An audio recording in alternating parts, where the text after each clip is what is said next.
All right, so I've done a ton of research around audio. If you've been keeping up with my community tab, you know how annoyed I am of, all these different artifacts in my voice that can come through sometimes, and it's usually a pain in the butt to fix. So I did some research on different audio options. So, the Rode mics, the really cheap Amazon Bluetooth ones you can get, and also just standalone mics like the blue mic that I have in my office setup. But I just needed something that I could, have on me and something that wasn't too hard to, sync the audio up with the camera and also have some well, originally I didn't want to have to edit anything. I just wanted to be one and done. But in order to get close to that, I would have had to spend a lot of money, just way over budget, to have a Bluetooth system that would work out like that. So I look around and I discover these guys, these little field recorders with the lav mic. And this one in particular is the TASCAM DR-10L Pro. Apparently, it's their newest model of this, whatever segment you want to call it. And battery powered, or I could just plug it up to my Mac and it can be powered that way. And I watched a couple of videos on this, and not a lot of people really talk about just some of the basic stuff. I mean, a lot of these reviewers are, you know, ultra professionals who are doing wedding shoots and everything. So there could be some really basic things in here that can be hard to communicate. Because I get that way all the time with my photography. I explain, really complex concepts, but never really go back to basics and say, hey, by the way, y'all, specific to this Tascam, you can actually monitor your audio while you're recording, which is really cool. I almost went with the Zoom version of this because I didn't think it had this port right here. And if you look on the Amazon listing, they don't even show you this entire side of the device. I only learned about this after hours and hours of watching other videos about people reviewing this, and then they were like, "Oh yeah, by the way, it has a headphone jack, so you can actually monitor your recordings." I was like, "Okay, that's pretty important. That would have made the difference between me getting this and the other one." The reason I went with the Tascam is because the software that you grab, the Zoom one, you could do some stuff on the desktop app, but I just wasn't really impressed by it. And in order to get Bluetooth on the Zoom one, you had to get an entirely different model, and that was a lot more expensive. This one has a adapter right here. So if I get the adapter, it's like 30 something dollars. I could probably get one used for even cheaper. And then I just put the adapter in, then I can run it through my phone or whatever I want, really.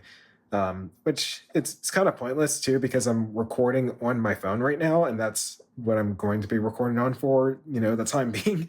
So so really, why did I get this? I mean, honestly, if I had gotten this, oh yeah, this has the low pass filter to eliminate the lower frequency noises or whatever. My thought process was that, hey, this could help a little bit with getting rid of some background noise, so that in post I can have an easier time with that. I've been doing a little bit of testing. It doesn't seem to be the case. Maybe it's just something I got to play with in Audacity or in Final Cut, which I'm in right now. You can probably see the little bar right there. And this one went up to 220, whereas the Zoom went up to 80 at most.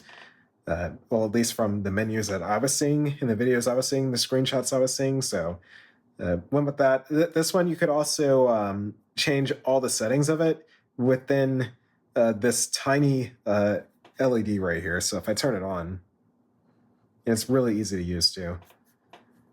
So if I turn it on and I want to edit anything, I just hit menu, and then I can use the fast forward and reverse to, tell it receive level, the low cut, the limiter, auto leveling, phase. The phase is really cool. I may play around with that a bit more, but I'm not going to go through all this. I'm no audio super expert. I just want better audio. I'm an average consumer in this space, and I just want better audio for the videos. Right now, you've been listening to my phone. I will hop over to this mic in a second, but just wanted to give you all a quick overview of this thing, just showing you what it is. Turning it off and turning it back on is the most annoying part of this.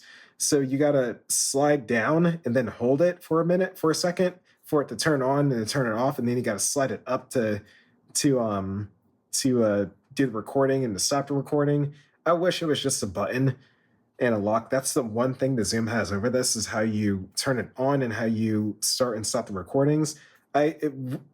When this thing smooths out, it's going to be nearly impossible to use unless you have like a tool. So that's just super weird to me. Even if they just made it a little bit more thick, it would have been a billion times better. That's my one major gripe about this. Just how you turn it on and how you start the recording, it's super annoying. USB-C and SD card, you record to the micro SD at all times, but you can plug it up to your computer to transfer the files over.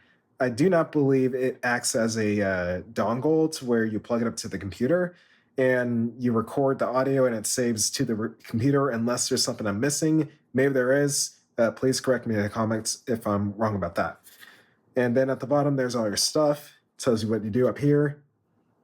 I haven't even been looking at the camera, by the way, so sorry if I was a little bit off center. But yeah, that's really it. But really quickly, just stuff that would be important for y'all, the average consumer. In this case, I'm not making this video for audio experts. Y'all speak a whole different language. So when you do your recording and all that stuff, and you stop your recording and you just want to take it to the computer, you don't want to worry about, taking the SD card in and out and all that jazz. Let me pull up my Finder window so y'all can see. And I'm doing this on a Mac too. It's probably very similar on a Windows device. I just dropped something, sorry. Okay, so y'all can see this bit right here where the your external drives or whatever would come up. So I'm going to plug it up to the Mac first. And I did read the manual a little bit, and it said, hey, use a cord that's both power, use a good cord that's not just power, and use one that can transfer data as well. There is a difference, believe it or not. And then, oh yeah, so what I like to do after I record, because sometimes if I record and then I immediately plug it up, it doesn't work. So what I do every time, I just turn it off. All right, so now it's turning off. Then I plug it up, because when you plug it up, it'll automatically turn on. And then what you got to do here is go to menu, and then as fast as if you use the reverse, you go back to 24, I believe, card reader, and then you press enter. Now look up here, and you should see my SD card pop up. There it is, right there. And when this pops up, it shows your sound files just like it would if you just plugged up your SD card to it. I don't think it changes any, wavelengths or any file sizes or anything, plugging up the SD card using an adapter compared to plugging in the USB-C port, or in this case, a Thunderbolt port, and then transferring it that way. I don't think there's a difference, but there could be a super technical bit that may be, but in my time editing these files, I haven't noticed any difference in Audition or anything like that, so I wouldn't worry too much about it. And then you press menu to exit that, let it do its thing, and then I just unplug it. And it may stay on because it turns on after you plug it up, so I hold the thing down and it turns itself off. So yeah, that's really the most important bit right there. There are apps that are not the most convenient to find on their website, but the biggest thing is when you go to this products page on the TASCAM website, you will just search for DR-10L Pro, and you'll find the firmware update app. Unlike Zoom, there isn't an app, at least that I know of, that I could find easily on here that would let you change all the settings on here. That's the one thing that Zoom has. Zoom has an app where you can change settings on desktop and not have to use the Bluetooth functionality. But in this case, apparently the only way to wirelessly or change settings without being on device is to have the Bluetooth adapter and then download the app on the iOS app and then pair those, and then you can change settings and that. If you even can. I haven't used the app because I can't. So what else? There you get you get this QR code that I'm not going to show, and you enter. Well, you make an account with who do you make the account with? I don't think it's with TASCAM. It's with a different service because you get a download code for some plugins, not the app. You get downloads for plugins. You should have seen me, you know, trying to figure out, okay, why is the app not coming up? Because it doesn't download this app for these different filters and EQ stuff you can use to clean up the audio. It literally downloads the plugins that you would then open up Audition or Final Cut in order to apply those effects. So you're downloading an effects pack instead of an app, but it made it seem like you were downloading a free version of an app, but no, you're downloading some effects. And yeah, that's definitely some contract business going on. But let me find the company. I don't feel like finding the company. You'll obviously see. You make an account. You see in the QR code. Why did I open up the battery thing? Because the way it confirms whether or not you actually got the product is via this. I probably shouldn't show you all the serial number, but the number is within my index finger. It's covering the number. All right, and it does not look like an actual serial number. It does not start with SN. It is like 9 digits long in total with no letters. So I'm over here like, is this the serial number? So you create the account, you download this app. Let me pull it up. I got this app right here. Isotope Product Portal. So here's the Isotope Product Portal. Let me make sure it doesn't show any specific numbers. It's loading. Okay, we should be good. Okay, there's the portal, right? You download the portal and then you click on the barcode, and then what you do, you're on the website first, and you'll get prompted on the website to enter that 9-digit code, and then only after that will it give you the actual serial number, which I'm thinking, okay, when I looked at the number when it generated it, I thought it was actual what do you call those dang codes when you're like redeeming codes? I thought it was a redeem code for the app, but no, it gives you the real serial number of your product.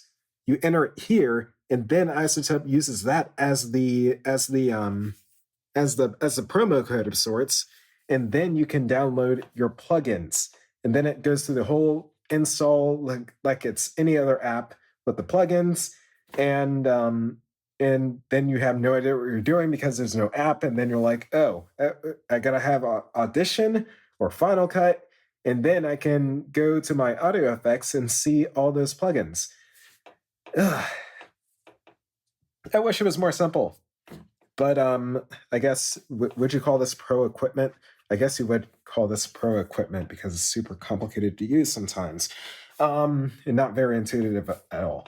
But yeah, that's the process you're going to have to go through if you want, to get your biggest bang for buck out of this. And then having Final Cut or having Audition. Audacity is a free one if you want to edit the audio, which I would, probably recommend unless you, go with the auto gain feature on here to control the levels automatically, and that's only if you're. So another thing that every other reviewer is going to say 50 billion times when talking about this product is 32-bit float. That is like RAW is to images on a camera, so you can push and pull levels to so that you can just get better quality. So my idea around getting 32-bit floats was that, okay, I can record super quiet, pull up my audio, and still be able to get rid of the background noise and all that stuff, which for the most part has been pretty true. and still getting very clean, clear audio. This thing with this lav mic is very similar sounding to my actual Blue Yeti mic in my actual studio over there. That's how good it is. It's nearly indistinguishable. If it's playing on a laptop or a TV, you wouldn't know the difference. If it was playing on a headphones, then you may hear the difference. So yeah, this thing's good if you have the patience to use it. And I have the patience to use it. I just have the workflow know-how. I used to be in media a lot. I mean, no audio engineer, of course, but I used to be in media a lot, making all these videos by myself, no editors, none of that. So I'm used to the workflow. This fits right into me, even though I really rather, have a more automated process. Uh, I'm getting really good audio quality. So that's what I care about the most. Clear, nice audio quality. So that's really the roundabout with it. I will go ahead and put this thing on and then swap the audio, and y'all can hear me live the difference. So let's go ahead and do that. So right now I'm just putting it on my shirt. It's not on or anything. And I will go ahead and switch it on here. Apparently, I don't even have to turn it on. I just want to make sure my settings are how I want them to be. I recorded 4 different audio tracks in different settings, and I found that my favorite was a recording level of low, and then I go over to low cut, and right now low cut's all the way at the high end. I'm still getting used to navigating this thing. I'm going to make low cut at its lowest setting, 40 hertz. So getting rid of a little bit of the lower frequencies because I think my voice is a bit bassy. So make sure that's saved. Yep, we're good there. Okay. 3, 2, 1. All right, so now y'all are hearing audio from the TASCAM DR-10L Pro.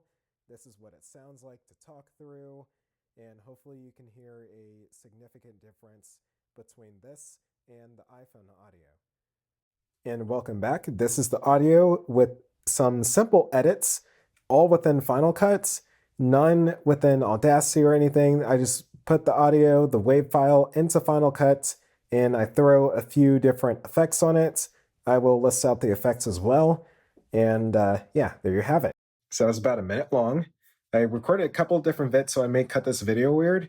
But yeah, so that's what it sounds like. I'm going to end the audio on the iPhone audio, but y'all just expect way better audio in the future.